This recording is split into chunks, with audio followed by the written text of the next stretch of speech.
नमस्कार दोस्तों। चलो हम चले एक सुंदर कहानी के साथ आप सभी के साथ। एक बार एक राजा था और वो बहुत डरता था और वो कहता था मैं कभी नहीं मरूंगा, चाहे कुछ भी हो जाए मुझे कोई नहीं मार सकता।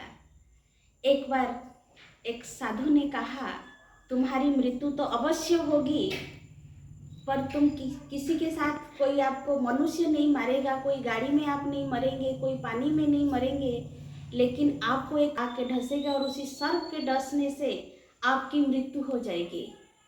तो राजा बड़ा चिंतित हो गया, इतना गया कि उसको दिन भर रात भर नींद ना आए, आराम ना आए, वो चिंता में ही डूबा रहा। तो एक दिन राजा ने सोचा मुझे तो मरना ही है, चाहे मुझे सर्प डसे या मैं कैसे भी मरूं, मुझे तो मरना ही है एक दिन। तो निश्चिंत जीवन जीने लगा और वो दिन आ गया जिस दिन उसको सांप ने डसना था। तो बड़ा निश्चिंत राजा क्या सोचा कि आज मुझे सांप आएगा। सुबह से लेकर शाम तक राजा उसी सांप की तैयारी में लगा रहा कि आज सांप मेरे घर में आएगा और मुझे आकर ढसेगा। तो क्या हुआ, तो बहुत सुंदर सुंदर फूल लेके आया सांप के लिए। बहुत सुंदर, जो जो सांप को पसंद है वो सारा फूल लेकर के आया और उसके आंगन में सारा फूल वो बिछाया। इतना सुंदर करके सजाया, ओ फूल को बिछा बिछा के राजा ने अपने बेडरूम तक वो फूल सजा सजा के ले आया कि कहीं सांप को तकलीफ ना हो मुझे डसने में। बड़ा सुखद सब कुछ शाम के लिए राजा ने सजा दी। तो उसने क्या किया, एक कटोरी ली और कटोरी में उसने दूध डाला और उस दूध को जगह जगह पे रखा और बोला जब वो सांप आएगा तो क्या करेगा, वो उसी दूध को पिएगा। तो ऐसे ऐसे क्या हुआ, सुबह से लेकर शाम तक राजा शाम के इंतजार में बैठा रहा कि सांप आएगा और मुझे ढसेगा और मेरा मृत्यु हो जाएगी। तो ऐसे करते करते राजा क्या हुआ, रात हो गई, 12 बजे तक सांप नहीं आया। राजा उसके इंतजार में था, निश्चिंत था, चिंता नहीं थी उसको, भय नहीं था कि मुझे तो सांप काटेगा तो मैं मरूंगी, मरना तो है ही ये सबको। तो फिर क्या हुआ, राजा ने आके बेड पे सो गया, नींद आ गई राजा को, राजा सो गया। जब राजा सो गया तब सब सर्प क्या हुआ, रात को 2 बजे सांप धीरे धीरे धीरे धीरे करके उनके आंगन तक आया। जब आंगन में आया देखा इतना सारा फूल राजा ने बिछा के रखे हुए हैं और सांप क्या किया, उसी में लेटता रहा। उसको बड़ा आनंद आता रहा, बड़ा वो भावुक हो गया उस फूल के साथ।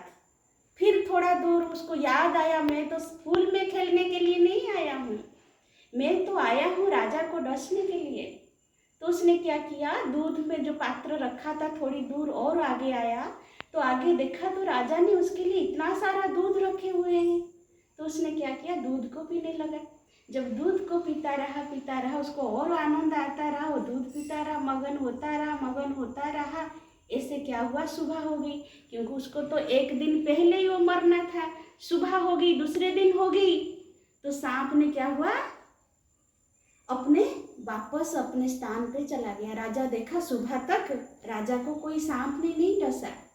तो फिर वो उसी साधु के पास गया और साधु को बोला आपने तो बोला था आज सांप आएगा मुझे डसने के लिए, मैं तो रात भर इंतजार ही करता रहा, कोई सांप नहीं आया। मैं तो उसे बड़े वैभव से मैंने उसका स्वागत किया, लेकिन कोई तो नहीं आया मुझे डसने के लिए।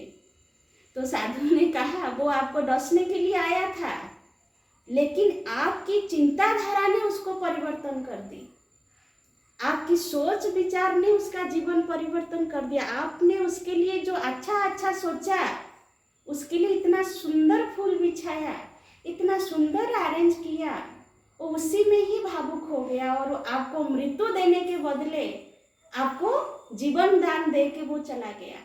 तो दोस्तों, कहने का भाव अर्थ ये है, जीवन जीना है तो सभी से प्यार करके जियो, जीवन जीना है तो सभी का मंगल करके जियो, जीवन जीना है तो सभी के शुभ चिंतक बन करके जियो। आए हैं, जाना तो है ही है सभी को दोस्त इसी दुनिया से जाना होगा। मृत्यु ये संसार में सत्य है, जन्म और मृत्यु ये दोनों चीज सत्य है, साथ इसी को ही लेके हम इसी संसार से जाएंगे। इसीलिए ये अहंकार, ये क्रोध, ये लोभ, ईर्ष्या, ये दोस्त छोड़ के जी के देखो, जीवन कितना सुंदर रंगीन हो जाएगा। इसी कहानी के साथ आप सभी से मैं फिर मिलती रहूंगी। ओम शांति।